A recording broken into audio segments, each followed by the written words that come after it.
Welcome to my channel. మన ఛానల్లో ఏం చూపిస్తున్నానండి, టమాటా మొక్క గురించి చూపిస్తున్నానండి. చూడండి కాయ ఎలాగ వచ్చిందో. టమాటాకి మచ్చ కింద వచ్చేసింది కదా. మచ్చ పోవాలంటే, ఉన్న కాయలు కూడా రాకుండా అంటే లిక్విడ్ పెట్టి చూపుతున్నానండి. చూడండి, అందుకండి 50 గ్రాముల నువ్వులు, 50 గ్రాముల మిల్ మేకర్ మిక్సీ పట్టుకుని ఆడుకోవాలండి. ఆడుకుని అది 4 లీటర్ల నీళ్ళలో కలిపేసుకోవాలండి. ఆ మిశ్రమం ఆడుకుని ఈ టమాటా మొక్కలకి రాకుండా ఉండాలంటే అలా చేయాలండి.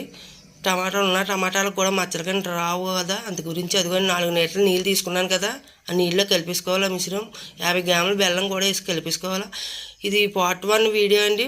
పార్ట్ 2లో మళ్ళీ మొక్కలకు ఎలాగ ఇవ్వాలో ఎలా కలపాలో చూపిస్తాను. ఈ వీడియో నచ్చినట్లయితే అండి లైక్ చేయండి. బాయ్ అండి. ఈ మొక్కలు బలంగా ఉంటాకి ఈ ఫెర్టిలైజర్ తయారు చేశానండి.